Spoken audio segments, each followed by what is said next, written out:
You're listening to The Rest of Us on the Rest of Us Podcast Network.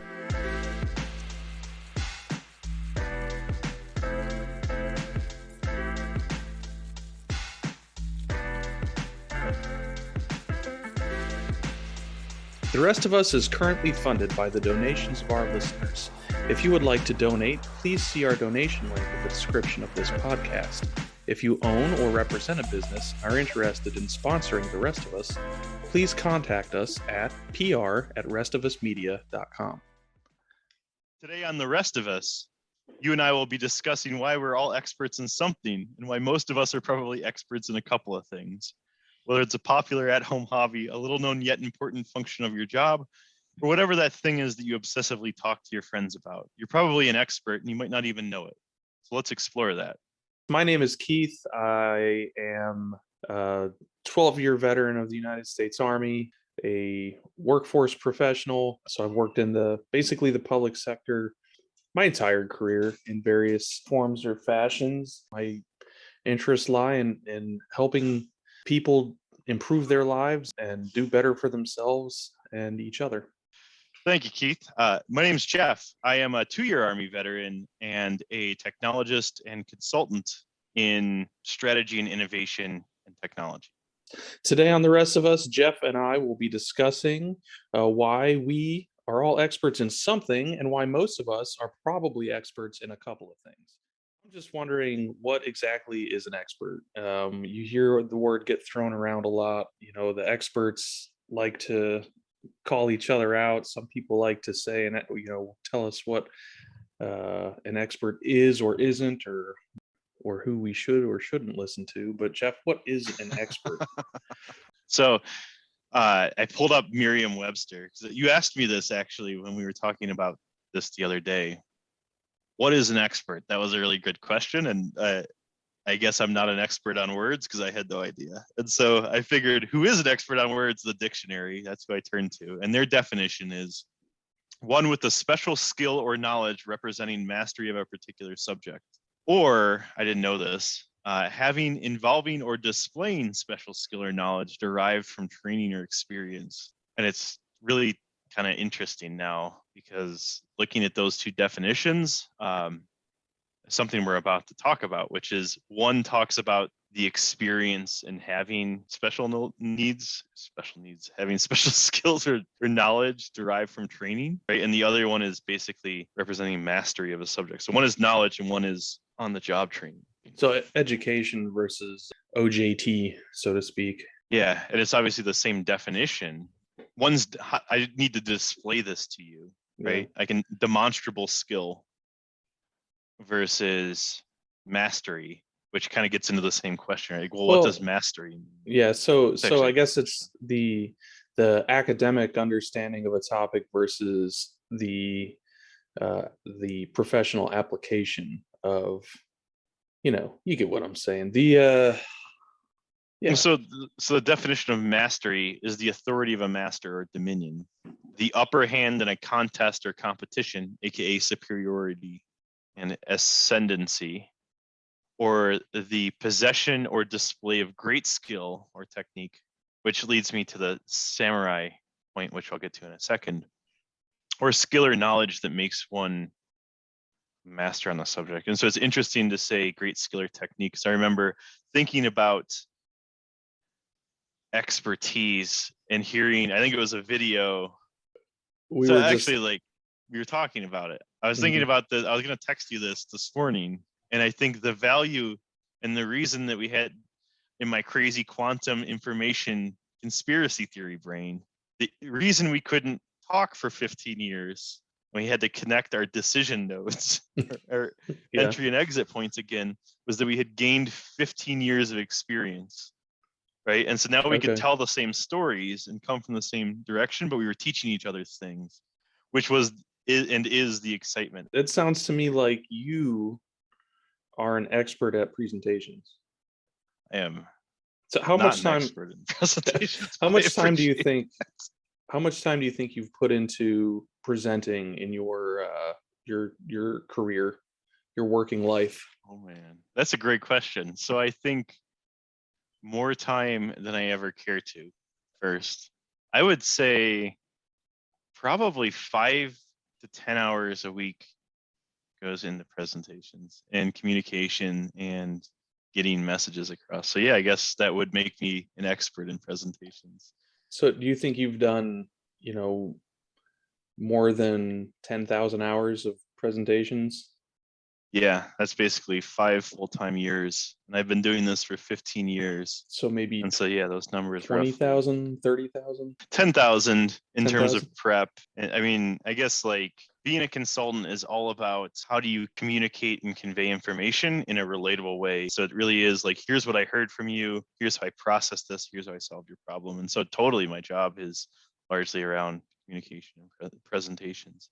But I think you just hit on a really interesting point, which is I didn't see myself as an expert in this, and you had to feather it out of me, right? Like if you asked me 5 minutes ago, and I said I'm absolutely not an expert in this. And I think the other part of this is it's a bell curve. And I know with my team that I mentor, being an expert in presentations means that I get to take a step back and I get to help them become better presenters, right? As people learn the craft, the expertise and the leadership actually comes from the rear. And I think that's actually missed a lot in civilian life, right? It's firepower, then leadership. And you lead from the rear, not the front. I don't know. I don't really know if I understand that. So you're saying in the civilian world it's shoot first, lead later? Hero complex. Yeah, that's exactly what I'm saying. The person at the front is not the leader. Or don't confuse the people at the front with the leader, because the leader often gets assassinated, and sometimes very literally, right? That if you look at everyone from tyrants that get assassinated to civil rights leaders, right? We can look at MLK. These people, John F. Kennedy, they get assassinated, and then the question becomes almost who's pulling the strings, but I'm hesitant to say that because that sounds very conspiratory. I mean it in the sense of good leadership leads from the rear, because good leaders don't care who gets the credit, and they also don't get assassinated, right? So you can continue your mission because you have first full view of the battlefield. That battlefield can be literal or it can be figurative. Here's what we're trying to accomplish. And you just always move. I don't know. That's what I know I was taught. I don't know if you were taught it, but as an infantryman, right? Firepower, then leadership. I think I mean we were taught, lead from the front or lead by example was always Hmm, a big thing. But it's a different world in support and logistics where we're expected to I'm not going be. to get shot. Well, that's Don't mean not it like necessarily that. true. Logisticians are expected to be technical experts, soldiers first, right? But technical experts concurrently. Yeah, so like So what does leadership that mean in terms leadership of, looks different. but what does this, that's a really good and interesting point, because I think of what I'm talking about. That's a really, so here's something I think about more than I should think about, which is these are the lessons that are taught of infantrymen. And it's 80% casualties are acceptable and basically 20 to 40% KIA, right? So basically in a fire team of five, four, you can survive, four people can get shot, one can die, and that mission's still a success on the books. And so that's a really high stress environment you're putting people in, which then leads. And so in that context, when you're trying to manage risk, firepower, then leadership makes sense, right? That you can't get your leadership killed all the time because that's not sustainable.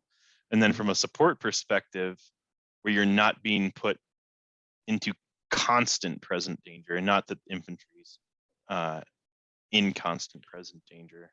Like, I think you bring up a really good point, and that's a missing gap. You have to explain it to me. So I was always doing like logistic patrols and, going out to where the infantrymen were and making sure that they had the right supplies to fight the war. I guess the best way to describe it is like infantrymen go out and they look for a fight, whereas logisticians, our mission is to support the fight. We're uh, as famously quoted in the ordnance song, we are the man behind the gun, right? This is If a fascinating conversation. Yeah. So to wrap this all back into expertise, we had to be experts in a bunch of different things, right? We had to be commo experts, and we had to be, experts at reacting to contact, right? Which is we had to know pieces and parts of everybody else's job and be able to apply them appropriately in this situation. I never had to go kick a door down, but I still had to do PCCs and PCIs, yeah, pre-combat checks and pre-combat inspections for my soldiers, and make sure that they had the right equipment. And, that was part of my job. I had to be an expert in knowing what they needed, and making sure that they got to come home. That's Uh, fascinating. Like, so this is genuinely fascinating because we were taught two different things from the same school, right? The U.S. Army. And I remember from the day that I got at reception, which is kind of like reception is like the holding cell before you go to basic training. That's what you would talk about, right? There's the infantry, and there's every job to support the infantry. And that was exactly it. We're ready to fight, right? Like, I am my, it's the infantryman's creed, right? That I am my country's strength in war and her deterrent in peace. And I think of the Ranger Creed. I'll keep myself physically fit, morally straight, and mentally strong, for this is my debt to those who depend upon me. I'll carry more than my fair share of the task, whatever it may be, 100% and then some. But it's totally just a fucking grind, in the sense that you can't do it without a team. And I think that's the part that gets missed. There's a lot of people that are always looking to fight, and you need those people to go be the strong ones. There has to be somebody that has to go out and basically be willing to take the fight to the people that need to be fought, whatever that means. And then there is an entire literal army of people behind them that make that happen. And it's kind of what we were just talking about, that the person in the front isn't the leader. The infantry is not the leader, right? They're stupid enough to go get into gunfights. You're the smart one that didn't go sign up for a job that gets you shot. So well played. Or at uh, least shot as much, to well, clarify. Not saying your yeah, job we wasn't dangerous. we didn't go out and look for conflict, because we knew that the conflict was happening, and whether we saw it or were part of it directly, or we heard about it, indirectly, we knew that it was going on, and we understood that our mission was life or death. A case of MREs, or a pallet of ammo could mean the difference between guys having enough ammo to get through a firefight, and those guys not coming home. Well, and likewise, it's the trust of going, I don't know if this is going to fucking work. I'm going to go jump out of this goddamn plane, and hopefully everything from the time I left this, from your parachute rigger, right? Like, to walk through that journey real quick, right? Yeah, The Air Force is now on board. You have your parachute riggers, you have your armorers, you yeah, have your mechanics. Like, all that yeah. shit has to go right just to get one dude out of a fucking plane. It's crazy. Yeah, so let's talk about, that PV2 or PFC who has to be an expert parachute rigger, because your life depends on it as an airborne infantryman. That's like an example of expertise from hands-on training. They went to a school to become a parachute rigger, but they didn't like go to college. They don't have a shiny new certificate to, hang on the wall that says Bachelors of Science in Parachute Rigging. They had one Um, job and they did it well. Yeah. yeah, and they had to. They didn't have a choice. And then think about all the jobs out there that do have a choice to do it well or not. Do you can't become an expert in something if you're not putting in maximum effort. Yeah. Well, that's an interesting point too, because I think it's a different way of how we approach expertise, right? So if the idea is that I need to become an expert in knife making, right, to make it, like, I think of cooking knives, Japanese cooking knives, like legit Japanese cooking knives, and they have I think a 10-year apprenticeship program where they basically have been handed these thousands of years of tradition from the samurai and everybody before them, right? It kind of blew my mind. I don't know if you knew this because I surely didn't, but the other day I saw a picture that was talking about, I think it's like the late 1800s, that a samurai could have sent a fax to somebody else in like another country, because all three of these things that we tend to think of as like crazy different time periods all existed, and it was like the late 1800s or 1900s. Oh, it Anyway, was at some point in time, a samurai could have sent Abraham Lincoln a fax. Yeah, I know what you're talking mhm. about. Yep. Yeah. That's exactly it. And you're like, wow. It's like when learning that Van Gogh was like from the 60s. You're like, you're not Van Gogh. I'm sorry, Picasso. Yeah, Picasso's from the 60s. The pyramids, right? When the pyramids were being built, there were still woolly mammoths walking around on Earth. Yeah. you Shows you know. how bad we are at. We're not experts in estimating time. Yeah. But what I was getting at is, I think what's interesting about our parachute rigger example is they basically said, prove that you can do this one job, right? Here's this pyramid of skills you need to master to get at the top. And to do that, that really starts with like packing a parachute. And then if you're really good at that, we'll let you pack a parachute and then rig a static line. And if you're good at those two things, then you can pack a parachute, rig a static line, and do like jump inspections. And if you're good at those two things, right, it continues to go on. And then that's how you knew that the guy at the top that was signing off on the work was an expert. That even if the people below him, he relied on his team to get jobs done. And as such, and since they operated as a team, you could trust the expertise of the parachute team with your life, and without any second guessing, right? It was never, I hope this parachute's packed right. You just assume it was. I think expertise matters because we put a lot of trust in it, right? That like that is how we determine value. Value not being an economic term in this instance, but really being like it's like a very human balance, right? How much do I need or want this thing versus how much value does it give me, right? If I'm buying like a crappy table to use once because I'm going camping and I don't expect this thing to return, I'm shopping for the cheapest thing. It gives me a lot of value because I know I can leave this behind and it's cheap. I'm looking for a table that is the best table possible, and I want this to be an heirloom that I could pass down to my I guess your children. I'll will you over my hypothetical table. Right, that's a different problem to solve. And they both provide value, but they're providing value in different ways. And therefore, one of the many levers to pull in that conversation is how much do I value the expertise to make that table? So there's actually a movement in clothing companies right now where, they're moving away from this mass production idea of getting people to buy more and more and more clothes. I want to say like Levi's is doing it. Basically I heard about this on NPR this morning. No So shit. I yeah, thought, dude, no shit. I yeah. thought you read this on my LinkedIn. Are you talking about Eon?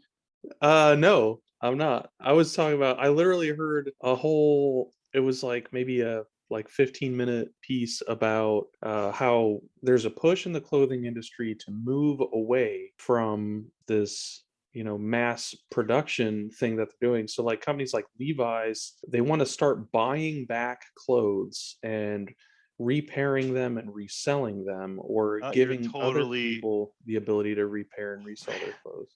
I Right. thought you were totally leading the witness. For the past day or two, I have been on a tirade and tangent about something called the Circular Product Data Protocol, which is the super nerd edition of what you're talking about. And it is exactly the same thing. It's brought by a nonprofit called Eon, and it's open source under the Creative Commons license. And the idea is, sorry, I didn't mean to cut you off. I got No, so go ahead, fucking go for it. excited. Yeah. So from a nerd perspective, are you familiar with circular economies? Yes. Maybe our listeners aren't. So Okay, so to like really simplify it, the idea of a circular economy is kind of the name implies. We have things that start as raw materials and they get made into things, whether those are blue jeans or clothes of some sort. And then obviously we use those clothes up and then we have to find a way to reuse them. So we recycle them and then we make them into new blue jeans. And if you can do that, it's kind of self-sustaining and we no longer need to harvest all of these raw materials and do all of these things that kind of drive a lot of just consumerism. And so what's really cool about this is they become really win-win. So the problem has been that 20th century economics basically says we want to control as much of that supply chain as we can, end to end. So if I'm Levi's and I'm not a Levi's manufacturer, so I don't know, maybe 10% right for all I know, but we need cotton, we need dye, we need manufacturing plants, we need uh sewing machines. It's so I think from a business and strategy perspective, you can also raise your entry barrier. You and I can't go build a car tomorrow because it's like really hard to enter that market, which is also what Tesla brought to market by saying, well, what if we just don't play by those rules? But anyway, I digress. My point is there wasn't a lot of value in horizontal integration because companies secured a lot of profit that way. If I could own every piece of the supply chain and or white label that supply chain, then I could kind of mass market and figure it out. And what's interesting from a circular economy is that's not really sustainable, right? That competes on GDP factors, but it's not sustainable in the most literal sense, where this does all kinds of harm for things that we can't measure in monetary value. Horizontal integration is the acquisition of a business operating at the same level of the value chain in the same industry. So that's when one business absorbs other businesses that do the same thing. And then vertical integration is what we're talking about. Vertical integration is That's fast. the combination in one company of two or more stages of production normally operated by separate companies. And that's from uh, Oxford Languages Dictionary. In diplomacy, there's this concept of rigid bipolarity, right? It's like the mutually assured destruction idea, right? If we can operate at extreme opposites, we always know what the other is thinking because it's literally opposite of me, right? If I say this is red wine, you say it's white wine, there is no room to disagree. And we also always know each other's stance, which is like a low trust environment, which gets into a whole different thing. But I say that because golf spends a lot of time and money and energy promoting its partners, right? So you can get different grips and you can get different shafts and they don't OEM them. And then I think of GM, and GM says everything's AC Delco, even though it's not AC Delco and it's made by a million different companies. And then like it really is, I think, the difference between 20th century economics versus this idea that I have to own everything and eat the elephant all at once and you can't compete with me because I'm a juggernaut, versus the concept of it's actually a German concept called the Mittelstaat, and it is the economic principle that got them out of World War II. So World War II ended, and as it turns out, world not a fan of Germany coming out of World War II. I wonder That's why. yeah, I don't know. Hmm. They had a lot of rebuilding to do. So Yeah. yeah, Mittelstadt was the idea that do one thing and do it well, right? I'm going to build bike chains and I'm only going to build bike chains and I'm going to build the best bike chains in the world. Specialization. But they recovered from World War, like think of the economic power of Germany today. And the way that they did it was through their Mittelstadt economy, which was just being smaller. And we're seeing this again in the technology world where it's like API economies. And instead of trying to eat the elephant, like the GMs of the world that say, I'm going to white label what it is that you do. So instead of slapping a 20% tariff on what it is that you do and calling it my own, it's the opposite of that, right? You do you and I'll do me, and together we'll cooperate and we can actually bring a lot of value, which is a very un-American thing, which I say in the sense of American politics and culture have taught us that it's us versus them. It's a zero-sum game, right? And we see this in our politics. It's one party versus the other party.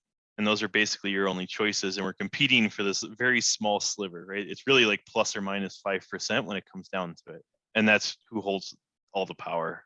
And that's true of all zero-sum games. To give the very quick definition of game theory is this theoretical game where, say, you and I, we've committed a crime, we robbed the bank, and you and I got caught. We got put in different rooms, and they come to us and they say, okay, Keith says this or Jeff says this, and we have a decision. This is why it's a dilemma. I can either turn you in and say, well, Keith, this is all Keith's idea, right? That bastard Keith, what a terrible human being. He told me to rob the bank. Is this You can say this. The prisoner's dilemma?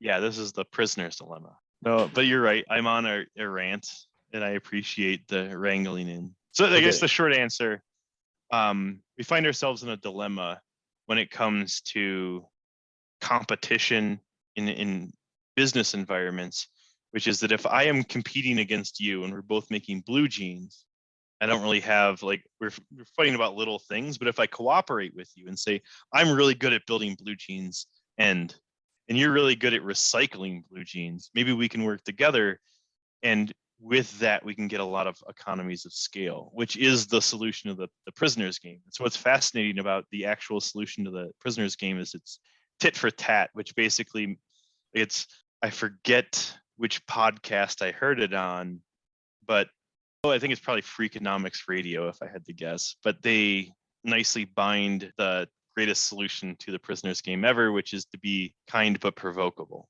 Right. So I will help you. And if you if you punch me, I'm punching you back. Right. Which is basically all of game and war theory. And I say that because we can always help each other and you don't win. If my job is to always help you first and you retaliate, I always lose. And so I can win the game, quote unquote, by not winning any round of the game because I did it through cooperation, which is a very different stance than America takes, which is isolationist. Okay, so do me a favor and tie all this back into what it means to be an expert, and then we'll go on to our next segment. Fair enough. It doesn't relate. We were off onto Eon protocols. Well, yeah, so but I think what really we were talking about was the experts will take their craft to the next level whenever they can. And they, an expert maybe wants to build a legacy, or they're passionate about what they do, so they become a master of it, whether it is clothing or knife making or preventing the next war. But We're fighting it, right? I think. or fighting, I'm not going down that yeah, road. or Sorry. fighting the next war. But all of these things, they're putting so much effort into it. They kind of Yeah, effort generate. counts twice, right? So the What? idea is there's an equation. Angela Duckworth. Yep. The book was by Angela Duckworth. It's called Grit: The Power of Passion and Perseverance. And the equation that Jeff was talking about is talent times effort equals skill. Skill times effort equals achievement. Yeah, and so when it comes to expertise, I think this is an interesting thing to unpack because what we're basically saying is, or what she's saying, I'm not saying it, is that there's a talent component, which is what I can naturally figure out. And then there's the ability to grind. You can outwork people, which is a fascinating part of expertise. That the idea that If you grind hard, you're going to be better than the person who didn't do anything, right? and likewise the opposite. I think having studied like savantism, child savants, which is the part of the talent. I have naturally gifted talents at whatever they might be because we're not all equal. I can be good at something from the start. And when it comes to savantism, they don't learn the effort part because they're naturally gifted at it. Yeah. And so a child prodigy that's 8 as compared to their peer group of 8-year-old piano players is really fucking good. And then when they become and they don't practice or anything because they're gifted, right? That they don't need to do it. And then when they become 20 or 30-year-old piano players, they are now average or below average because they didn't put in the grind. And so They took for granted their talent. So they yes. didn't earn the part of expertise that comes from doing the work, the hands-on experience. I guess it's kind of like when, if you had a choice of doctors, do you want the brand new, fresh out of med school doctor, or do you want the guy that's been doing it for 10 years or so? Maybe not the old doctor who's like a day before retirement, but like the one that's still in the middle of his career, That's the prisoner's dilemma. The interesting part, I know the VA gets shit on a lot, but they do a lot of things right, actually. They have healthcare teams, right? So you can have younger doctors and you can have nurses and advanced nurse practitioners and doctors that can all work together as a care team, which means that the lower level nurses can not only like triage and help things, but they can get the experience to become a doctor and vice versa. And so you're best leveraging your team and your expertise in a way that makes sense. One of the things that drives me crazy about expertise, it's a really great point. And the prisoner's dilemma becomes that silly question of entry level job with 5 years experience.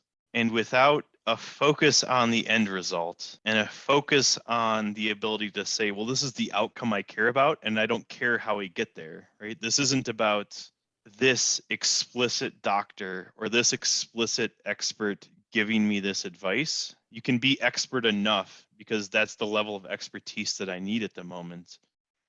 We're not really doing anybody any favors. And there's also no path forward, so we get blocked. Right. And that's the dilemma. It's how do I become an expert in this if nobody gives me a chance to mentor me and help me become an expert in this? I'm willing to put in the grind. I'm willing to do the work. I'm willing to show up every day. I believe in this mission, but there's nobody that's willing to go, okay, you can come work for me. The Rest of Us is currently funded by the donations of our listeners. If you would like to donate, please see our donation link in the description of this podcast. If you own or represent a business and are interested in sponsoring, please contact us at PR@restivusmedia.com.